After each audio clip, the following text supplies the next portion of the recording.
నమస్తే. అంతరార్థానికి స్వాగతం. బడ్జెట్ 2026-27 మొన్న పార్లమెంట్లో నిర్మలా సీతారామన్ గారు ప్రవేశపెట్టిన వరుసగా 9వ బడ్జెట్ వారిది. అది ఎట్లా ఉంది?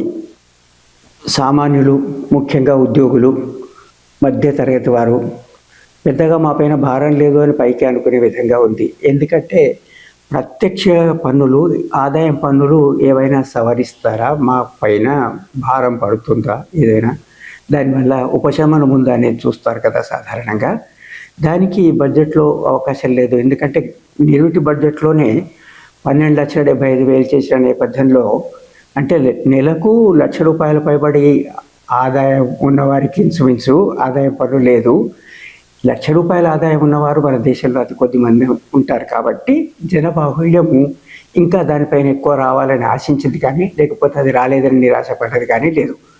మరి పైకి చూస్తే చాలా గొప్పగా కనిపించినటువంటి బడ్జెట్ ఆ దృష్ట్యా చూసినట్టయితే ప్రభుత్వం చెబుతున్నది కూడా గొప్పగా ఉన్న బడ్జెట్ అని చెప్తే, అనేక విషయాలు పేదలకు వ్యతిరేకంగా ఉన్నాయి ఈ బడ్జెట్లో ఉందని ఉన్నది ఉన్నట్టుగా చెప్పాల్సిన అవసరం ఉంది. ఉన్నది ఉన్నట్టుగా చెబితే అది దోతకమవుతుంది మనకు. ఏముంది మరి బడ్జెట్లో? బడ్జెట్ పన్నులు విధించడం ఒక ఎత్తు అయితే, వివిధ రంగాలకు కావలసిన కేటాయింపులు చేయడం, అభివృద్ధి సాధించడం, నిరుద్యోగిత తగ్గించడం, ఆదాయాలు పెంచడం, ఉపాధి కల్పించడం, దానికి సంబంధించిన విధానాలు ప్రకటించడం, ఇవేవైనా దీంట్లో జరిగినాయా అని చూస్తే అట్లాంటివి లేవనేది ఇక్కడ కనిపిస్తుందని మరోసారి చెప్పాల్సి వస్తుంది. పుష్కలంగా ప్రభుత్వం కేటాయింపులు చేయాలంటే ప్రభుత్వం దగ్గర పుష్కలంగా వనరులు ఉండాలి. బడ్జెట్ సైజు కూడా ఆ రకంగా ఉండాలి. బడ్జెట్ సైజు ఎంత ఉంది? 53,47,000 కోట్లు. నిరుటి బడ్జెట్ కంటే ఎక్కువగా ఉంది. నిరుటి బడ్జెట్ అంటే 2025-26 బడ్జెట్ 50,65,000 కోట్లు. దాన్ని సవరించిన మాట వాస్తవమే. అది 49 లక్షల కోట్లు. దాన్ని పక్కకు పెడితే నిరుడు ప్రతిపాదించిన బడ్జెట్ కంటే ఇది 5.6% ఎక్కువగా కనిపిస్తుంది. ఈ 5.6% అంటే ఎంత? 53,47,000 కోట్లు అంటే ఎంత? అది అంత పెద్దగా పెరగలేదు అనేది తెలుస్తుంది. ఒకటి 5.6% పెరిగింది కదా. ద్రవ్యోల్బణం ఎంత ఉంది? ద్రవ్యోల్బణం లేదని ప్రభుత్వం చెప్పినప్పటికీ రిజర్వ్ బ్యాంకే ఇన్ఫ్లేషన్ ఎక్స్పెక్టేషన్స్ మీద చేపట్టిన సర్వేలో 7% ఉన్నట్టుగా అక్కడ కనిపిస్తుంది. మన అనుభవం కూడా ద్రవ్యోల్బణం ప్రభుత్వం చెప్పిన అతి తక్కువ స్థాయిలో లేదు కనుక, మనం వాస్తవ దృష్టితో చూసి వాస్తవ ధరల్లో చూస్తే 5.6% కన్నా ఎక్కువ ఉంది కనుక, స్థూలంగా చూస్తేనే బడ్జెట్ సైజు తగ్గినట్టు అక్కడ కనిపిస్తుంది మనకు. అట్లా కాకుండా జీడిపిలో స్థూల జాతీయోత్పత్తి ఎంత? స్థూల జాతీయోత్పత్తి అంచనా కట్టింది 393 లక్షల కోట్లు. దాంట్లో ఈ బడ్జెట్ ఎంత అవుతుంది? 13.6%. మరి నాటి జీడిపి దృష్ట్యా లెక్క కడితే ఉన్నది 14.8%. ఇప్పుడేమో 13.6%, 14.8%. 1.2 ఇంతే కదా, ఎక్కువ తక్కువ అని మీరు అనుకోవచ్చు. మన జీడిపిలో చూస్తే మనం ఈ విషయం అర్థం చేసుకోవడానికి చెప్తున్నాను నేను. 1% అంటే ఎంత అవుతుంది? 393 లక్షల కోట్లు. సులభంగా అర్థం చేసుకోవడానికి 400 లక్షల కోట్లు. 4 కోట్ల కోట్లు అంటే దాంట్లో 1% ఎంత అవుతుంది? 4 లక్షల కోట్ల రూపాయలు అవుతుంది. ఇది బడ్జెట్ సైజ్ తగ్గింది. మరి దీన్ని పెంచాలనేటువంటి ఆలోచన ఉందా? లేదు. 2 విషయాలు ప్రత్యేకించి ఇక్కడ చెప్పారు, అవి గొప్పలుగా చెప్పుకున్నారు. ఫిజికల్ డెఫిసిట్ లోటు 4.4% ఉండే దాన్ని 4.3% జీడిపితో పోలిస్తే చేస్తున్నాము, దాన్ని మరింత తగ్గిస్తామని. అంటే ప్రభుత్వం దగ్గర డబ్బులు ఉంటేనే కదా, ఆదాయాలు ఉంటేనే కదా కేటాయింపులు చేసేది. ఇక్కడ ఆదాయ వనరులు తగ్గుతున్నాయి అనేక కారణాల వల్ల, జాతీయ అంతర్జాతీయ కారణాలు. ప్రభుత్వం దాంట్లో చేయగలిగేది కూడా లేని విషయాలు కూడా ఉన్నాయి. ఆ వివరాల్లోకి వెళ్తే మనకు తెలుస్తుంది. ఏది ఏమైనా ఆదాయాలు పెంచాలి, ఖర్చులు కూడా పెంచాలి. ఆదాయాలు పెంచలేని పరిస్థితుల్లో ఖర్చులు తగ్గించుకున్నట్టయితే దాని ద్వారా మిగులును తగ్గిస్తున్నటువంటి ధోరణి ఇక్కడ కనిపిస్తుంది. అంటే మిగులును తగ్గించడానికి ఆదాయాలు పెంచవచ్చు కదా అనేటువంటి ఒక వాదన ఉంటుంది కనుక ఆ విషయం స్పష్టంగా చెప్తున్నా. ఆదాయాలు లేని సందర్భం అప్పుడు అప్పులు తీసుకోవాల్సి ఉంటుంది. ఈ అప్పులు తీసుకోవడం కూడా మితిమీరి మేము తీసుకోము. ఇప్పటికీ 56.1% జీడిపిలో ఉంది. అది అంత ఎక్కువేం కాదు. విదేశాల్లో ఉన్నటువంటి విదేశాల అనుభవాలు చూస్తే, పెద్ద దేశాల అనుభవాలు చూస్తే 56.1% ఉంటే దాన్ని మనం 55.6% చేస్తున్నాం.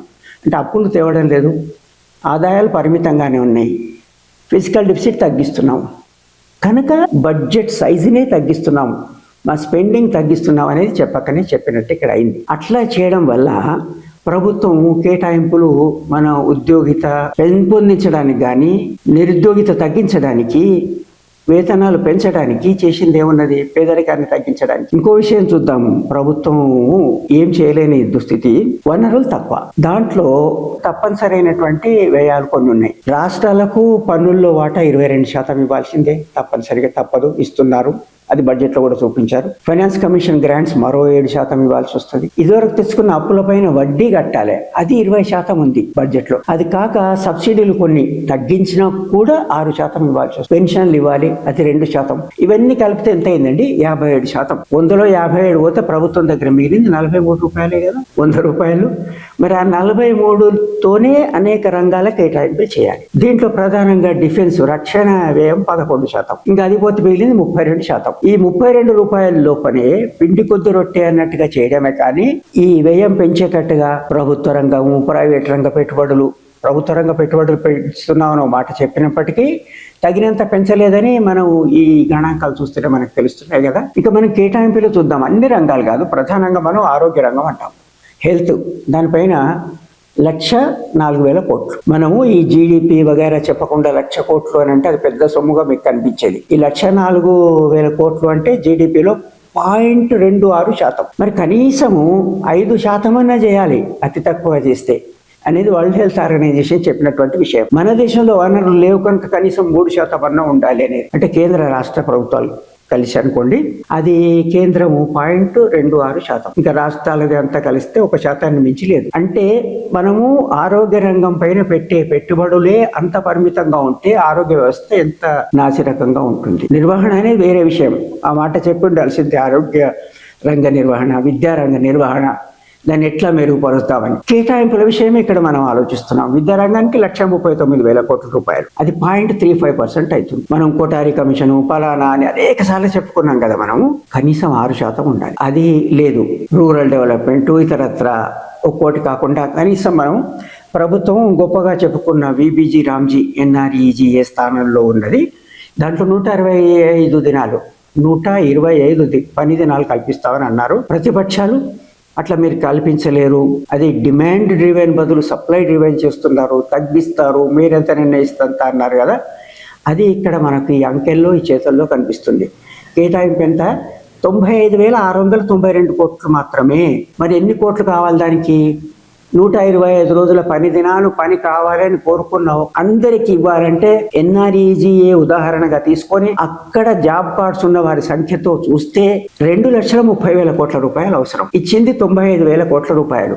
అంటే 125 పని దినాలు మీరు కనిపించడం లేదు అనేది ఇక్కడ మనకు స్పష్టంగా కనిపిస్తుంది. నిరుద్యోగిత లేదు, కేవలం 3.2% ఉందని అంటున్నారు. మా గతంలో నిరుద్యోగిత పైన మనం ఒక వీడియో చేసుకున్నాం, మీరు చూసారు. ఆ వివరాలు ఇవ్వడం లేదు.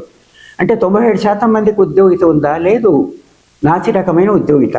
ఎందుకంటున్నాం మనం 50% ప్రజల ఆదాయాలు ఎట్లున్నాయని చూస్తే అట్టడుగునున్న 10%, ఆ పైన 10%, ఆ పైన 10% ఎట్లా ఉంది మనం చూస్తే అది 1,000 రూపాయల నుంచి 3,500 వరకే ఉంది.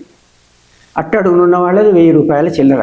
మరి అంత తక్కువ ఆదాయం వచ్చి వాళ్ళకు ఉద్యోగం ఉంది అంటే, నెలకు 1,000 రూపాయలు ఉండి వాళ్ళకి ఉద్యోగం ఉంది, వాళ్ళు వ్యవసాయమో మరో పని ఏదో చేస్తున్నారంటే సరి అయింది కాదు కదా. అట్లాగే పేదల సంఖ్య మనం వరల్డ్ బ్యాంక్ మాటలు ఇంకొకటి, దానిపైన మరో వీడియో చేసుకున్నాం మనం. ఆ మాట చెప్తూ 7 కోట్లు మాత్రమే ఉన్నారంటున్నారు. దేశంలో 7 కోట్లు మాత్రమే ఉన్నారా? అన్ని కోట్ల మంది ఎన్ఆర్ఈజీఏ పనికి వెళ్తున్నారు. కోట్లాది ప్రజల దగ్గర లెక్కలు ఇచ్చాను కనుక నేను మళ్ళీ చెప్పడం లేదు, సమయం వృధా మీద అవుతుంది కాబట్టి. ఇంతకు ముందు వీడియోలో నేను బిలియనీర్ల ఆస్తి ఎంత అని చెప్పాను. 205 బిలియనీర్లు, 205 ఇక్కడ శాతాలు చెప్పడం లేదు. వారి దగ్గర ఉన్నటువంటి ఆస్తి ఈ బడ్జెట్కు 2 ఉంది. వారిపైన కదా మనం పన్ను విధించాల్సింది. అట్లాంటి వారిపైన కదా పన్ను విధించాల్సి. ఆ పన్నులు ఏం సవరించలేదు కదా. అట్లా పేదల సంఖ్య విస్తృతంగా ఉంది కదా. పేదల సంఖ్య తగ్గింది అని, నిరుద్యోగిత లేదు అని, ఉద్యోగ నాణ్యత ఉంది అని, అట్లాగే ఇన్ఫ్లేషన్ కూడా తగ్గింది అంటే వాస్తవ స్థితిలో సామాన్యులకు అర్థమయ్యేది. ఇవన్నీ తప్పు అనేది తెలుస్తుంది వాళ్ళ అనుభవం దృష్ట్యా చూస్తే. వీటిని సవరించడానికి కానీ కావాల్సిన కేటాయింపులు చేయలేదు, కావలసిన విధానాలను ప్రకటించలేదు. ముఖ్యంగా ఆ స్ట్రాటజీ వ్యూహం ఉంది కదా. మనము అభివృద్ధి కావాలి అంటే వృద్ధి కావాలి. గ్రోత్ కనుక వచ్చినట్టయితే దానంతట అదే ఉద్యోగితను పెంచుతుంది అని. కానీ గ్రోత్ ఒకటే కావాలనేటువంటి సంస్కరణలు మనకు ఒక్క బిలియనీర్ 1990లో ఉంటే ఇప్పుడు 300 పైబడి బిలియనీర్స్ ఉన్నారని చెప్తున్నాయి కొన్ని లెక్కలు. అది పెరిగింది కానీ ఈ వ్యత్యాసాలు మాత్రం అంతే ఉన్నాయి, ఇంకా వ్యత్యాసాలు పెరిగిపోతున్నాయి. కనుక ఆ మార్గంలో కాకుండా నిలబడి ఆగి దేశం అంటే దేశ ప్రజలను ఆలోచించి వ్యూహాలు, ప్రణాళికలు నిర్మించాల్సి ఉంటుంది. అది చేయడానికి బడ్జెట్లు ప్రాతిపదికగా ఉంటాయి. కానీ ఇక్కడ సంస్కరణలు ఇంకా విస్తృతపరుస్తాం, ఇంకా లోతు వరకు తీసుకొని పోతాం. 300 రంగాల్లో సంస్కరణలు తీసుకొచ్చాం. ఇంకా సంస్కరణ అంటే పదం మంచిది అన్నట్టు కనిపిస్తుంది. ఆ సంస్కరణ పేదల అభ్యున్నతి కోసము, బహుళ జనాధికం అధిక సంఖ్యలో ఉన్నటువంటి ప్రజల అభివృద్ధి కోసం చేసినట్టయితే అది సంస్కరణ అవుతుంది. అట్లాంటి సంస్కరణ దిశగా కాకుండా దానికి వ్యతిరేక దిశలో పోతున్నట్టు వాస్తవాన్ని మనం అంగీకరిస్తే బడ్జెట్ తెలియజేస్తుంది. ఓపికగా ఈ వీడియోను చూసినందుకు ధన్యవాదాలు. ఈ ఛానల్ మీరు ఇప్పటిదాకా సబ్స్క్రైబ్ చేయకుండా ఉన్నట్టయితే దయచేసి సబ్స్క్రైబ్ చేయండి. సబ్స్క్రిప్షన్ ఉచితమే. ధన్యవాదాలు.